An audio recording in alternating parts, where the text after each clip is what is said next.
एक मोठी बातमी येते आहे। करुणा मुंडेंना मोठा दिलासा मिळाला आहे। करुणा मुंडेंच्या बाजूने निकाल लागलेला आहे। माझगाव कोर्टाने निर्णय आपला दिलेला आहे, फैसला सुनावलेला आहे। युक्तिवादानंतर धनंजय मुंडेंची याचिका फेटाळून लावण्यात आली आहे। पोटगी देण्याचा कुटुंब न्यायालयाचा निर्णय या निर्णयामुळे आता कायम असणार आहे। अधिक माहिती घेऊया, आमचे प्रतिनिधी अभिषेक मुठाळ सध्या आपल्या सोबत आहेत। अभिषेक, कोर्टाने अखेर निकाल दिलेला आहे, काय नेमकं म्हटलं या निकालात? मोठा एकूणच हा धक्का देणारा असा निकाल धनंजय मुंडेंसाठी पाहावा लागणार आहे। एकूणच पोटगी जी आहे ती 2 लाखांपेक्षा कमी असावी अशा प्रकारे ही सगळी याचिका दाखल करण्यात आलेली होती आणि एकूणच पहिली पत्नी असल्याचा उल्लेख देखील करुणा मुंडे यांच्याकडनं या याचिकेमध्ये करण्यात आलेला होता। मात्र दुसरीकडे हा दावा खोडून काढण्याचा प्रयत्न धनंजय मुंडे यांच्या वकिलांकडनं करण्यात आला। मात्र वांद्रे कोर्टाचा जो निर्णय होता 2 लाख रुपये पोटगी संदर्भातला, तो निर्णय आता माझगाव कोर्टाकडनं कायम ठेवण्यात आलेला आहे आणि एकूणच या संदर्भात जर का पाहायचं तर युक्तिवाद करताना जे इच्छापत्र असेल किंवा स्वीकृती पत्र असेल हे सगळे दाखल करण्यात आलेले होते करुणा मुंडे यांच्याकडनं आणि त्यामुळेच कुठंतरी या संदर्भात हे दावे जे आहेत ते खोटे असल्याचा दावा देखील आपल्याला धनंजय मुंडे यांच्याकडनं करण्यात आल्याचा पाहायला मिळालेलं होतं। मात्र आता कोर्टाकडनं निकाल जो आहे तो करुणा मुंडे यांच्या बाजूने दिलेला आहे आणि एकूणच या संदर्भात जर पाहायचं तर धनंजय मुंडे यांच्यासाठी हा मोठा फटका म्हणता येईल। निश्चितपणे, विशेषतः अभिषेक, आज जे डॉक्युमेंट सादर करण्यात आलेले होते, मृत्यूपत्र आणि त्याच्या जोडीला असणारं स्वीकृतीपत्र, हेच 2 डॉक्युमेंट्स कळीचे मुद्दे ठरले किंवा याच्यामुळेच हा निकाल लागला असं आपण म्हणू शकतो? अद्यापपर्यंत संपूर्ण जो निकाल आहे तो देण्यात आलेला नाही आहे। एकूणच जो संपूर्ण निकालाची प्रत जी आहे ती हाती आलेली नाही आहे। मात्र कोर्टाकडनं एकूणच या संदर्भात जे स्टेटमेंट आहे ते सांगण्यात आलेलं आहे की एकूण जी धनंजय मुंडे यांची याचिका आहे ती कुठेतरी डिसमिस करण्यात आलेली आहे। धनंजय मुंडे अभिषेक, तुम्ही आमच्याबरोबर असेच उपस्थित राहा। सामाजिक कार्यकर्ते अंजली दमानिया सध्या आपल्या सोबत आहेत। अंजली जी, माझगाव कोर्टाचा निर्णय आलेला आहे आणि करुणा मुंडेंच्या बाजूनी निकाल लागलेला आहे। करुणा मुंडेंनी सादर केलेले डॉक्युमेंट्स एक प्रकारे कोर्टाने स्वीकारलेली आहेत, हे या निकालातून स्पष्ट होत आहे। कसं पाहता आपण या निकालाकडे? नाही, खरं तर तो त्यांच्यातल्या वैयक्तिक गोष्टींचा हे आज निकाल झालाय। पण एक स्त्री म्हणून मला नक्कीच म्हणावंसं वाटतं की एवढे वर्षांचा त्यांचा जो लढा होता, एक पत्नी असण्याचा किंवा एक म्हणजे त्यांनी इतके वर्ष जे म्हणत होत्या त्या की आमचं लग्न झालेलं होतं, अमुक होतं, त्याचे पुरावे आहेत, ते आज कुठेतरी होताना सिद्ध होताना दिसतंय। कारण पहिल्या कोर्टाने दिला आणि त्यानंतर धनंजय मुंडे वरच्या कोर्टात गेले, तर तिथेही जर होत असेल तर मला असं वाटतं की आत्ताच्या घटनेला याचं नक्कीच सगळ्यांनीच स्वागत केलं पाहिजे। निश्चितपणे, अंजलीजी, तुम्ही म्हणताय त्याप्रमाणे हा खरं तर वैयक्तिक प्रश्न आहे किंवा कुटुंबातला हा वाद आहे। मात्र ज्या प्रकारे हा सगळा वाद महाराष्ट्रात समोर आला, त्यात धनंजय मुंडे यांचं महाराष्ट्राच्या राजकारणात असणारं स्थान, गेल्या काही दिवसातल्या सगळ्या घडामोडी यांच्याशी जोडून सुद्धा या सगळ्या खटल्याकडे पाहिलं गेलं। आपल्याला काय वाटतं की अशा प्रकारच्या निकालांमुळे काय संदेश नेमका गेला असेल महाराष्ट्रामध्ये, महाराष्ट्रातल्या जनतेमध्ये आणि अशा प्रकारे न्यायालयीन लढा लढणाऱ्या सर्वांमध्ये? नाही, कसं आहे की याच्यावरनं ते व्यक्तिमत्व कसं आहे ह्याच्यावर एक आपल्याला त्याचं रिफ्लेक्शन दिसतं की जो व्यक्ती ज्यांच्याबरोबर त्यांनी इतके वर्ष काढले, एक दिवस उठून म्हणतो की तुमचा माझा काही संबंध नव्हता, कोणीच नाही आहात, मुलांना एकीकडे ते एक्सेप्ट करतात पण त्याच्या पत्नीला एक्सेप्ट करत नाहीत, मग जाऊन दुसरं लग्न करतात आणि मग सगळ्यांपासून ते लपवलं जातं, ॲफिडेव्हिटवर लपवलं जातं। म्हणजे कायद्याने हे सगळं ॲफिडेव्हिटवर आणणं गरजेचं होतं, पण आता ते केलं नाहीये। खरं तर त्यांची आमदारकी पण याच्यावरनं नक्कीच जाणार आहे। एवढंच नाही तर त्यांनी किती दहशत केली, किती लोकांना, विकृत लोकांना जवळ केलं, किती सगळ्यांचा छळ केला, कशी पूर्ण सिस्टम त्यांनी म्हणजे त्याच्यात अक्षरशः पूर्ण सिस्टमची त्यांनी वाट लावून ठेवली। तर अशा व्यक्तीला मला वाटतं प्रत्येक बाजूने आता देवच कुठेतरी बडगा देतोय असं वाटतंय। कारण त्यांच्या आपण नेहमी म्हणतो ना, पापाचा घडा भरलाय, तसंच काहीतरी होताना दिसतंय मला। खरं आहे। अंजलीजी, मंत्रिपदाचा राजीनामा दिल्यानंतर आपण सुद्धा जाहीरपणे म्हणाला होतात की त्यांनी आमदारकीचा सुद्धा राजीनामा दिला पाहिजे आणि त्यासाठी आपण पाठपुरावा करू, असं देखील तुमची भूमिका होती।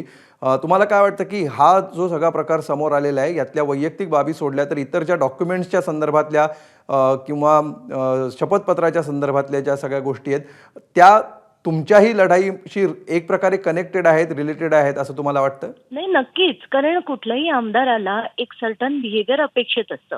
आता जेव्हा तो आमदारकीचा फॉर्म भरतो तेव्हा सगळ्या डिटेल्स घालायला लागतात. त्याच्यात ह्या त्यांनी घातल्या नव्हत्या आणि याच्यावरनं त्यांची आमदारकी नक्कीच जाते. म्हणजे मी फक्त टेक्निकल बाबीबद्दल बोलतेय की हो. टेक्निकल बाबीत जर त्यांनी इन्फॉर्मेशन हाईड केली असेल तर त्यांची आता आमदारकी देखील रद्द होण्यात काहीच मला प्रॉब्लेम दिसत नाहीये. निश्चित. धन्यवाद अंजली दमानियाजी. आपण एबीपी माझाला ही सविस्तर प्रतिक्रिया दिलीत त्याबद्दल. या क्षणाचे मोठे अपडेट्स आहेत. माझगाव कोर्टाने हा निर्णय दिलेला आहे आणि हा निर्णय करुणा मुंडे यांच्या बाजूनी दिलेला आहे.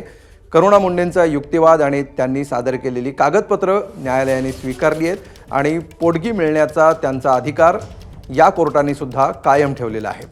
यापूर्वी जो वांद्रे कोर्टाने निर्णय दिलेला होता त्याला माझगाव न्यायालयामध्ये आव्हान देण्यात आलेलं होतं धनंजय मुंडे यांच्या वकिलांकडून. मात्र या ठिकाणी सुद्धा करुणा मुंडे यांच्याबाबत दिलेला जो मूळ निकाल होता तोच निकाल कोर्टाने कायम ठेवल्याचं दिसतं आहे. अर्थात या निकालाची अजून सविस्तर प्रत समोर यायची आहे. त्यामुळे या निकालातील इतर बारकावे लवकरच आपल्यापर्यंत प्राप्त होतील, उपलब्ध होतील आणि ते समोर देखील येतील. मात्र जो मूळ निकाल आहे तो करुणा मुंडेंना मोठा दिलासा देणार आहे. करुणा मुंडेंना मिळणारी 2 लाख रुपयांची पोटगी कायम राहील हे या निर्णयातून आता स्पष्ट झालंय.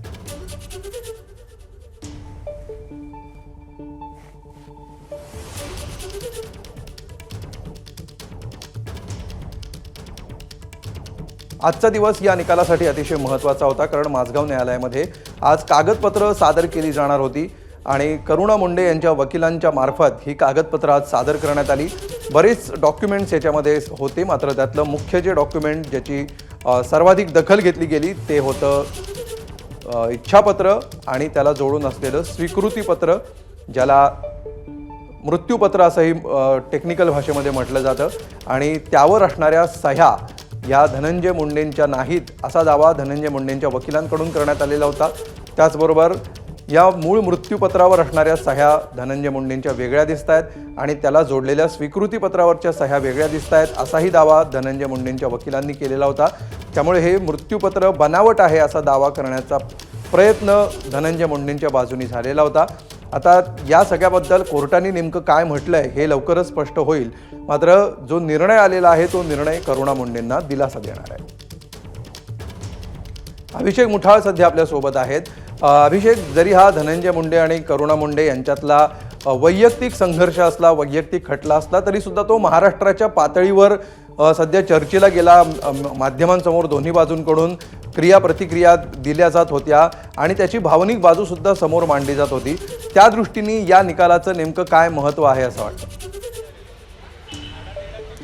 एकूण पाहायचं तर मागील अनेक वर्षापासून हे नातं जे आहे ते आपल्याला समोर येताना पाहायला मिळत आहे. हे नातं जेव्हा समोर आलं तेव्हा देखील राजकारणामध्ये मोठा भूकंप आपल्याला होताना पाहायला मिळालेला होता. धनंजय मुंडे हे तेव्हा देखील आपल्याला जर पाहायचं तर ते राष्ट्रवादीमध्ये असताना पाहायला मिळाले होते आणि एकूणच 2 पत्नी असल्याचा देखील उल्लेख त्यावेळी झालेला होता आणि त्यानंतर जो खुलासा झाला त्या पत्नी नसल्याचं देखील सांगण्यात आलेलं होतं धनंजय मुंडे यांच्याकडनं. त्यामुळे ते एकूणच स्वीकारत असल्याचं देखील सांगितलं होतं. एकूण यामध्ये जर का पाहायचं तर कुठंतरी हा वाद टोकाला जात आपल्याला पाहायला मिळाला. यामधनं राजकारण देखील रंगताना पाहायला मिळालं. विरोधकांकडनं देखील आक्रमक भूमिका ही घेताना पाहायला मिळालेली होती. आणि आता जर का सध्याला पाहायचं तर करुणा मुंडे यांच्या बाजूनं हा संपूर्ण निकाल आपल्याला लागताना पाहायला मिळत आहे. धनंजय मुंडे यांच्याकडनंच जे वांद्रे कोर्टाकडनं निकाल देण्यात आलेला होता त्याला आव्हान देण्यात आलेलं होतं आणि त्यामुळे आता हा जो निकाल आहे या निकालाविरोधात धनंजय मुंडे हे हायकोर्टात जातात का हे बघणं महत्त्वाचं असणार आहे. 2 लाख रुपये पोटगी देण्यासंदर्भात कोर्टाकडनं सांगण्यात आलेलं होतं. ती पोटगी ही कायम ठेवण्यात आल्याचं आपल्याला पाहायला मिळत आहे. दुसरीकडे जर का पाहायचं तर या संदर्भात लिव्ह-इनमध्ये हे राहत होते आणि त्या लिव्ह-इनचा जो पिरियड आहे तो खूप मोठा आहे आणि एकूणच या संदर्भात कुठंतरी मेंटेनन्स हा द्यायला पाहिजे अशा प्रकारची मागणी देखील आपल्याला करुणा मुंडे यांच्याकडनं करण्यात आल्याचं पाहायला मिळालेलं होतं.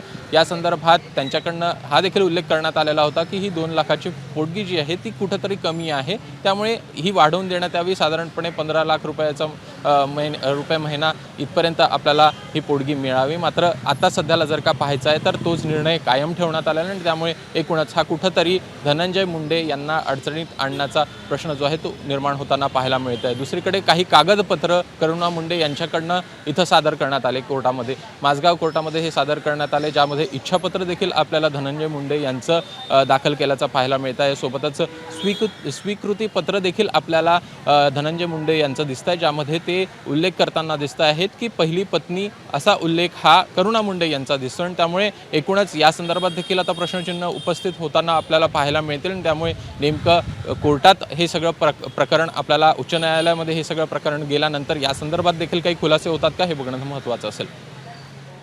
निश्चितपणे अभिषेक, आत्ता जसा तू उल्लेख केलास त्याप्रमाणे ह्या संपूर्ण सुनावणी दरम्यान अनेक टेक्निकल गोष्टी, अनेक कागदपत्रंसुद्धा समोर येत होती.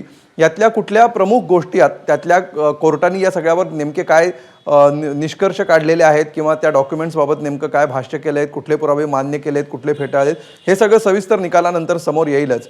मात्र ज्याला आपण हायलाईट झालेले जे मुद्दे आहेत, जसं आज मृत्यूपत्र सादर करण्यात आलेलं होतं, असे कुठले कुठले महत्त्वाचे टप्पे होते किंवा मुद्दे होते ज्याच्या या सगळ्यातून पार करत करत शेवटी या निकालापर्यंत ही केस पोहोचली?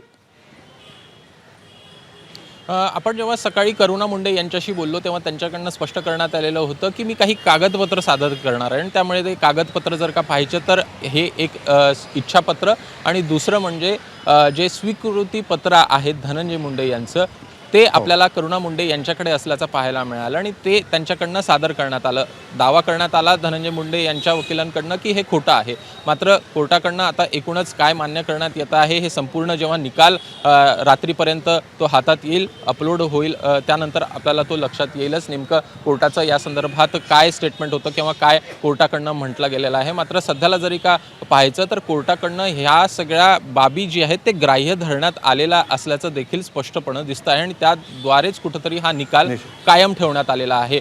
एकूणच युक्तिवाद होतानाच कुठंतरी हे दावे खोटे असल्याचं सांगण्यात आलेलं होतं. मात्र कोर्टाकडनं या संदर्भात अजून कोणतं स्टेटमेंट जरी देण्यात आलेलं नसलं तरीही हे दोन महत्त्वाचे जे कागदपत्र आहे ते कुठंतरी ग्राह्य धरण्यात आलेत का हा देखील निश्चितपणे ही कागदपत्र ग्राह्य धरण्यात आली होती असं प्रथमदर्शनी आपण म्हणू शकतो. अर्थात सविस्तर निकालाची प्रतीक्षा असेलच. तूर्त धन्यवाद अभिषेक या सविस्तर माहितीबद्दल. एबीपी माझा, उघडा डोळे बघा नीट.